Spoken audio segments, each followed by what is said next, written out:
साथियों नमस्कार। हम लोग देख रहे हैं न्यायादर्श प्रतिदर्श यानी कि सैंपलिंग, और मुझे लगता है कि ये चौथा क्लास है। काफी लंबा क्लासेस हुई इसमें, तो आपको जरूरी होगा कि आप पूरा अगर सैंपलिंग को ठीक से समझ जानना चाहते हैं तो पूरे क्लास को ठीक से पढ़ लीजिएगा। ये 4 यूनिट में विभाजित है, मैं पहले बता दूं। तो चलिए आगे देखते हैं। आज हम लोग देखते हैं यूज ऑफ सैंपलिंग।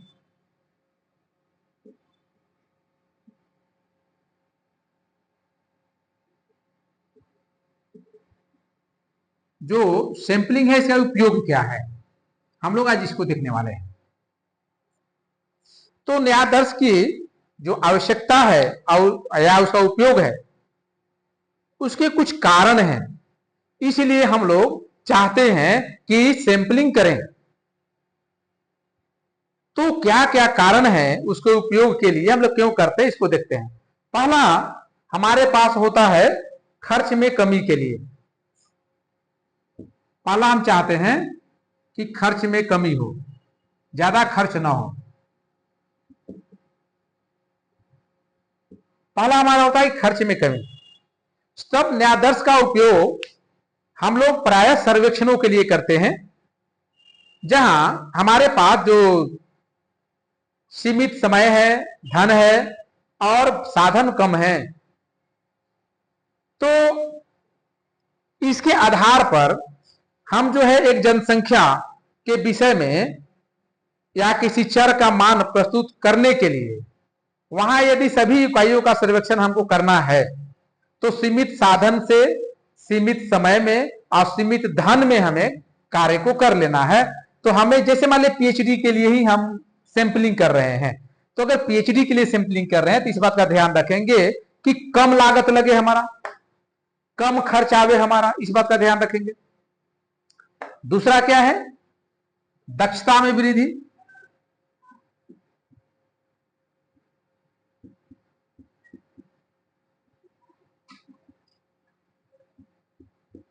जो स्किल है उसमें वृद्धि होंगे। तो इसमें क्या होगा कि परिणाम उनको प्राप्त करने के लिए किए गए व्यय, जो हम खर्च किए गए हैं, उसके अनुपात को हम दक्षता बोलते हैं।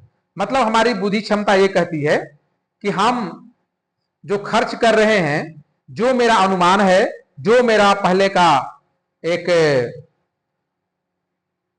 हम रखे हैं बजट, उसी के अनुसार हम कहेंगे। तो अगर ऐसा हम करते हैं तो इसको हम इसमें दक्षता बोलते हैं, स्किल बोलते हैं। यदि सभी इकाइयों का अध्ययन न करने से परिणाम में कुछ त्रुटि रह गई तो भी व्यय में अधिक कमी हो जाने के कारण सर्वेक्षण की दक्षता बढ़ जाती है। तो हमारा काम होता है कि ज्यादा पॉपुलेशन, अगर पॉपुलेशन बड़ा है तो हम एक छोटे सैंपल पे अनुसंधान करते हैं, और वो सैंपल इतना बड़ा जरूर हो कि वो प्रतिनिधित्व कर सके। फिर तीसरा होता है परिणाम की शुद्धता। अगर हम सैंपलिंग करते हैं और वैज्ञानिक विधि से ही सैंपलिंग करेंगे, जैसे हम लोगों ने पिछले क्लास में वैज्ञानिक विधि के सैंपलिंग को देखा, नहीं देखे वो तो देख लीजिएगा। तो उसमें हम अगर वैसा कर रहे हैं तो परिणाम में शुद्धता होगी, क्योंकि हम प्रॉपर एक चैनल, एक प्रोसीड्यूर, एक विश्वसनीयता, एक वैधता के साथ, एक स्टैटिस्टिक मेथड के साथ हम डाटा एनालिसिस कर रहे हैं, तो परिणाम में शुद्धता होगी। इसके लिए हम लोग करते हैं। तीसरा हो जाएगा परिणाम में शुद्धता, इस आधार पर। तो ये हो गए हमारे यूज ऑफ सैंपलिंग, सैंपलिंग का प्रयोग। अब हम लोग देखने वाले हैं कि जो से एक अच्छा सैंपलिंग जिसको बोले गुड सैंपलिंग, उसके क्या गुण होते हैं।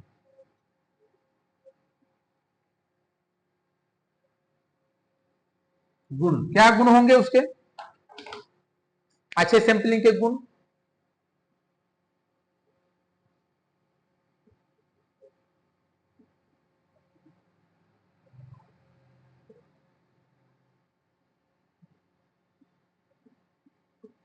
कि क्या गुण होंगे, इसे देख लेते हैं।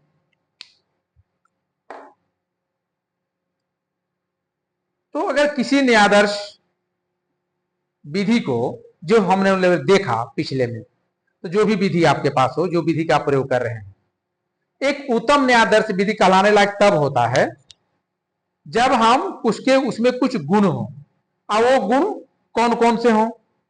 तो उसमें पहला जो गुण होगा वो होगा रिप्रेजेंटेटिवनेस, प्रतिनिधित्वता।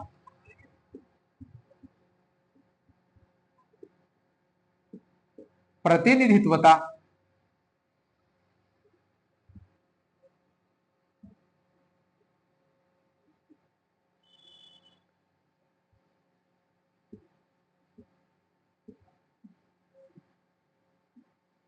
रिप्रेजेंटेटिवनेस। तो सबसे बड़ी बात है कि उसका प्रतिनिधित्व करना चाहिए, यानी कि जनसंख्या में जो जनसंख्या की जो विशेषताएं हैं या उसमें जो गुण हैं, जनसंख्या की विशेषताएं न्यायादर्श इकाई में जरूर होना चाहिए, न्यायादर्श इकाई में हो तभी उसका प्रतिनिधित्व कर पाएगा, क्योंकि अभी तो इसका प्रतिनिधित्व करना है। फिर इस न्यायादर्श पे जो परिणाम निकल के आएंगे, निष्कर्ष निकल के आएंगे, वो सामान्य पॉपुलेशन पे, सामान्य समष्टि पे हमको लागू करने हैं। तो अभी इसका बढ़िया रिप्रेजेंटेटिव या बढ़िया सैंपल अगर ले पाते हैं, हम इकाई ले पाते हैं, तो ही इसके परिणाम कोई सी जनसंख्या पर लागू कर सकते हैं। ये जरूरी है। ऐसे मैंने रिप्रेजेंटेटिव सैंपलिंग के बारे में पिछले क्लास में बताया है, तो आप उसको देख लीजिएगा। फिर क्या है, पर्याप्तता।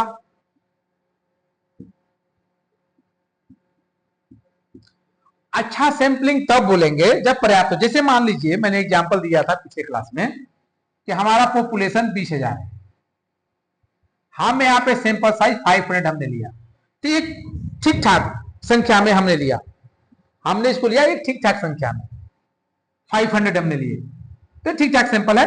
पॉपुलेशन बड़ा है, लेकिन उसका जो हम शोध कर रहे हैं, उस शोध के जो निष्कर्ष या जो परिणाम आ रहे हैं, हम उस पर लागू कर सकते हैं, क्योंकि एक सफिशियंट है, पर्याप्त है।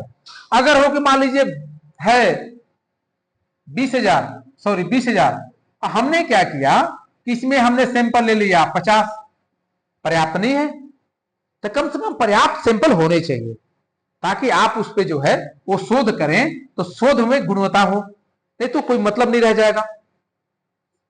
तो हम कह सकते हैं कि एक उत्तम न्यायादर्श की विशेषता है कि उसका आकार यानी कि साइज पर्याप्त हो। इससे यह समझ में आएगा कि उसमें विशेषताओं की संख्या यथासंभव अधिक होगी। जो संख्या में जो विशेषताएं गुण होंगे वो इस सैंपल में भी होंगे। तो प्रतिदर्श आकार बड़ा रहने से जो प्रतिदर्श त्रुटि है, जिसको सैंपलिंग एरर बोलते हैं, सैंपल एरर, सैंपल एरर की संभावना कम रहेगी। सैंपल एरर की संभावना कम होगी।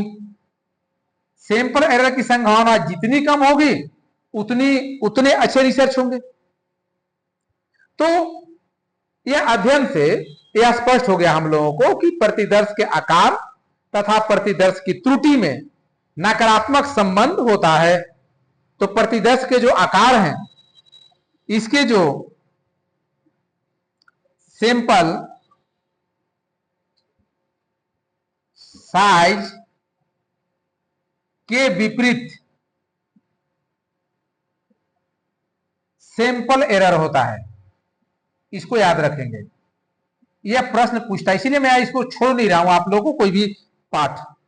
यानी कि जितना बड़ा सैंपल साइज उतना कम एरर, जितना बड़ा सैंपल उतना बड़ा एरर, उतना कम एरर, और जितना छोटा सैंपल उतना बड़ा एरर। हुआ ऑपोजिट। इनका रिलेशन कैसा हुआ?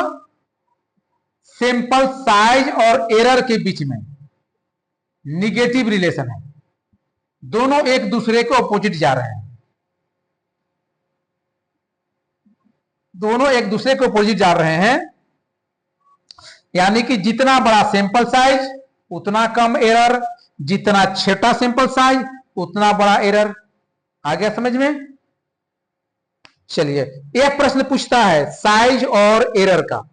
साइज और एरर एक दूसरे के समानांतर है, पॉजिटिव रिलेशन है, निगेटिव रिलेशन है, ये पूछा जाता है रिसर्च में। तो इसको आपको ध्यान करने होंगे। इसीलिए मैं प्रयास कर रहा हूं कि मैं ऑब्जेक्टिव तरीके से आपको ना पढ़ाऊं, कंप्लीट सिलेबस यूजीसी नेट का जो भी पढ़ाई होगा या रिसर्च का वो बृहद होगा। अब हम देखते हैं कि प्रतिदर्श को दोषपूर्ण बनाने वाले कौन से फैक्टर्स हैं, कौन से कारक हैं, और इसको देखने वाले हैं कि अगर हम लोग कहें कि सैंपल गलत है, डिफेक्टिव है, तो कैसे मानेंगे। तो प्रतिदर्श को दोषपूर्ण बनाने वाले कारक, दोषपूर्ण बनाने वाले घटक भी लिख सकते हैं, घटक।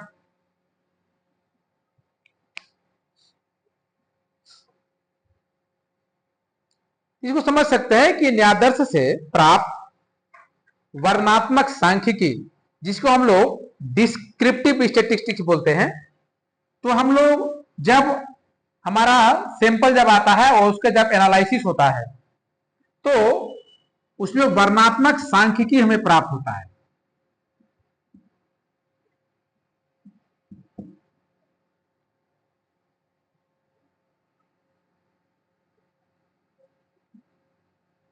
सांख्यिकी हमें प्राप्त होता है जिसको हम लोग डिस्क्रिप्टिव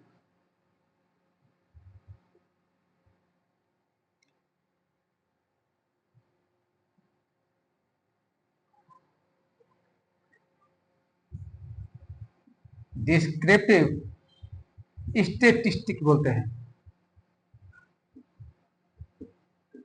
स्टेटिस्टिक।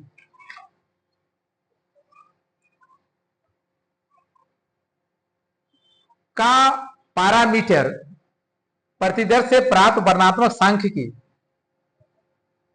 का पैरामीटर लिख सकते हैं यहां, न्यायादर्श से प्राप्त, ताकि आपको समझने में आसानी हो। सांख्यिकी डिस्क्रिप्टिव स्टैटिस्टिक का पैरामीटर महत्वपूर्ण रूप से भिन्न होता है।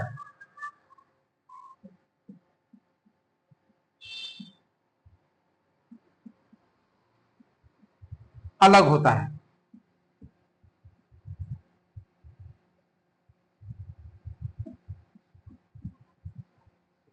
भिन्न होता है। तो अगर ये भिन्न है तो इसके कारण क्या क्या होंगे, वही हम लोग कारक देखने में खड़े तो कारक या कारण। तो पहला होगा सैंपलिंग एरर,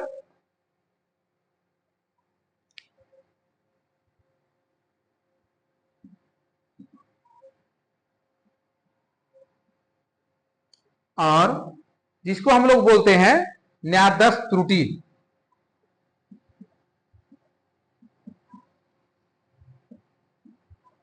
दूसरा होगा नॉन सैंपलिंग एरर,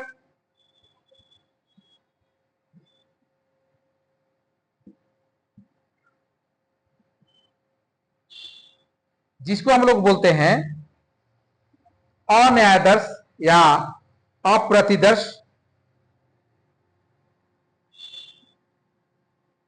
अन्यायदर्श या प्रतिदर्श त्रुटि। ये दो प्रकार की त्रुटियां हम लोगों को देखने के लिए मिलता है। जब भिन्न होता है तो दो प्रकार की त्रुटियां मिलती हैं। तो कौन कौन से इसको देखते हैं। अगर हम लोग बात करें न्यायादर्श या प्रतिदर्श त्रुटि की, तो यह त्रुटि न्यायादर्श के कारण उत्पन्न होती है। मेन किससे होगा, क्योंकि सैंपलिंग एरर है तो साफ है कि न्यायादर्श के चलते उत्पन्न होगा ये। और संभाव्यता न्यायादर्श मतलब प्रोबेबिलिटी सैंपलिंग में इसे सांख्यिकी की सहायता से अनुमानित किया जा सकता है। जो संभाव्य प्रोबेबिलिटी सैंपलिंग हम लोगों ने पढ़ा था, तो उसकी सहायता से, सांख्यिकी की सहायता से इसे अनुमानित किया जा सकता है। अतः यह त्रुटि चिंताजनक नहीं है कि यह इस त्रुटि, अगर त्रुटि इसे आ रहा है तो बहुत बड़ी बात नहीं है, सैंपलिंग त्रुटि होती है। दूसरा है अप्रतिदर्श। अप्रतिदर्शीय जो त्रुटि होती है, नॉन सैंपलिंग त्रुटि एरर, यह त्रुटि तब होता है जब बायस्ड सैंपलिंग आप लेते हैं, क्योंकि हमने आपको बताया था कि जो सैंपलिंग एरर के मामले में बताया था कि ये जो है प्रोबेबिलिटी सैंपलिंग पे आएगा, प्रोबेबिलिटी। अभी आएगा नॉन प्रोबेबिलिटी पे, ये संभाव्य में आएगा, आ सकता है, क्योंकि आपने सैंपलिंग साइंटिफिक मेथड से नहीं किया है। तो साइंटिफिक मेथड से आप जब नहीं करेंगे तो ये त्रुटि नॉन प्रोबेबिलिटी ये ज्यादा आएगा। ये होगा बायस्ड, पक्षपातपूर्ण होगा। तो पक्षपातपूर्ण होने के कारण इसमें सैंपलिंग में एरर आते हैं, क्योंकि आपने अपने हिसाब से, अपने सुविधा के अनुसार से, अपने उद्देश्य के अनुसार कोटा सैंपलिंग के आधार पे, स्नोबॉल सिग्लिंग के आधार आपने किया है, तो इसमें जो संभावनाएं आएंगी, जो कारण जो आएंगे, इस कारण से इसमें अप्रतिदर्श त्रुटि होती है। दूसरे, अप्रतिदर्श त्रुटि का कारण मापन में की जाने वाली त्रुटि से है। अगर मापन करेंगे तो उसमें त्रुटि आएगी, और उसमें केवल सांख्यिकी में एक त्रुटि आएगी, इसमें आएगा आपके मापन में त्रुटि, इसमें आएगी। तो यह त्रुटि मापने के लिए प्रयुक्त उपकरण में विश्वसनीयता एवं वैधता के कमी के कारण आता है, क्योंकि आपने सैंपल ठीक से नहीं किया है, और आपने जो रिसर्च टूल्स आप यूज कर रहे हैं, रिसर्च टूल्स यानी कि शोध उपकरण का आप उपयोग कर रहे हैं, जिसको मैंने कई बार आप लोगों को दिखाया भी है, शोध उपकरण, तो मुझे नहीं लगता है कि अभी मुझे दिखाना चाहिए। तो रिसर्च टूल्स आप यूज करेंगे, जैसे आपका है पारिवारिक वातावरण, तो करुणा शंकर मिश्र का है वो।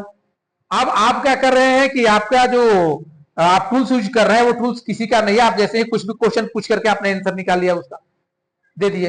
अब वो स्टैंडर्ड है नहीं, टूल्स विश्वसनीय टूल्स है नहीं, तो उसके जो परिणाम आएंगे वो गलत आएंगे। तो ये जब भी आते हैं तो ये भी आएंगे, तो त्रुटि मापने के लिए प्रयुक्त उपकरण जो आप प्रयोग करने जा रहे हैं रिसर्च में, उसकी विश्वसनीयता वैधता की कमी के कारण आ सकते हैं।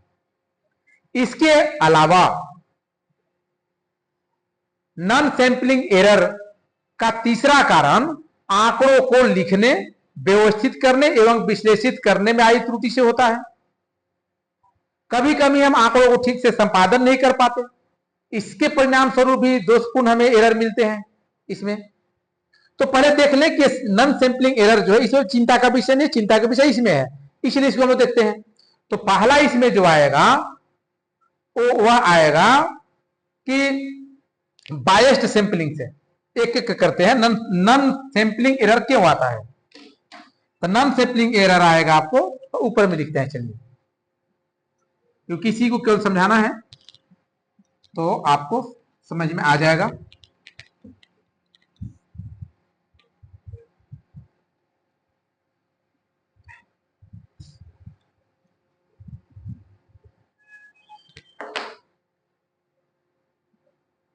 नॉन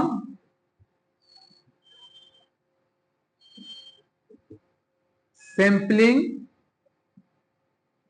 एरर, इसको बोलते हैं अप्रतिदर्शीय या न्यायदर्शीय।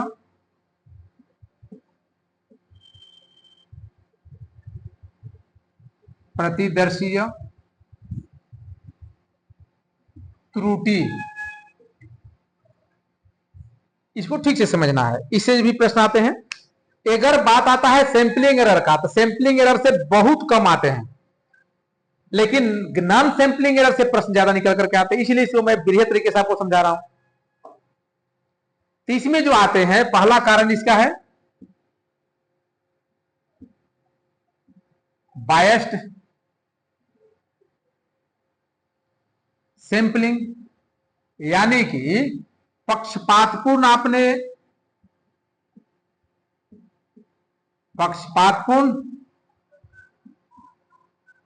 न्यायादर्श आपने लिया है।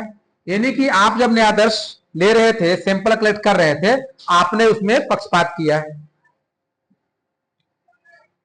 पहला ये है।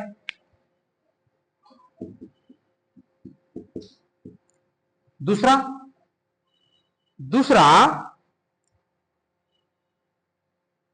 मापन में की जाने वाली त्रुटि से है। आप जो है इसका मेजरमेंट एरर से है, मतलब मापन त्रुटि, आप सही से इसको मापे नहीं है इसलिए आ रहा है। तीसरा,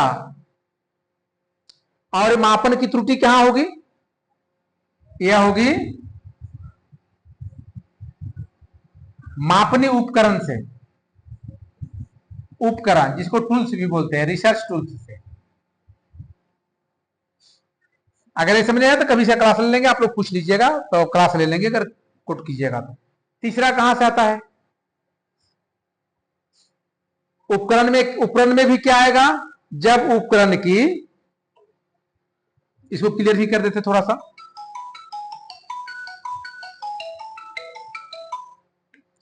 उपकरण जो है इसकी वैधता एवं विश्वसनीयता में कमी होगी, टूल्स के वैधता और विश्वसनीयता में कमी होगी, तो इसको हम लोग बोलेंगे उपकरण संबंधी मापन त्रुटि। जो टूल्स का उपयोग आप कर रहे हैं उसकी वैधता विश्वसनीयता नहीं है, तो इसीलिए स्टैंडर्डाइज टूल्स का उपयोग कीजिए रिसर्च में, या आप बना रहे हैं टूल्स तो उसको स्टैंडर्डाइज करवाइए, तभी हो पाएगा। तो ये चीज होंगे। फिर इसमें अगर हम लोग देखते हैं, इसके अतिरिक्त अगर हम देखते हैं तो तीसरा जो त्रुटि आता है डाटा से संबंधित,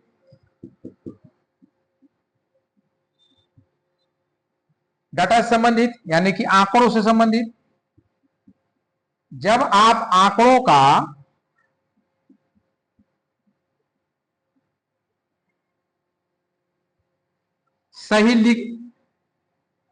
सही संकलन ना करना, संकलन या लेखन से संबंधित त्रुटि,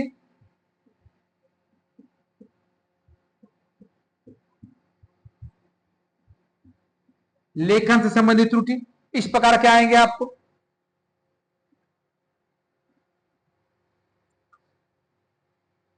कभी कभी हम लोग आंकड़ों को ठीक से संपादन नहीं करना,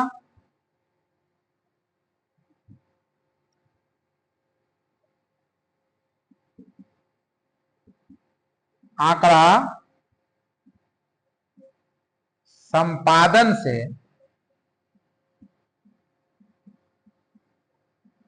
संबंधित त्रुटि के कारण भी आता है।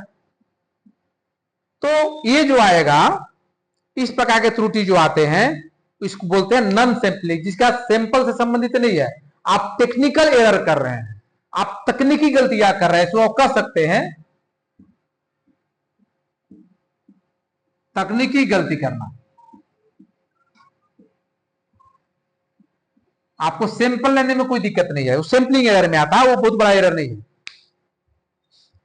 तो यह स्पष्ट है कि शोध में, अनुसंधान में प्रतिदर्श बहुत ही महत्वपूर्ण चरण है सैंपलिंग, क्योंकि इसी प्रक्रिया पर शोध के परिणाम की शुद्धता एवं व्यापकता जो है, विश्वसनीयता जो है, वो निर्भर करती है।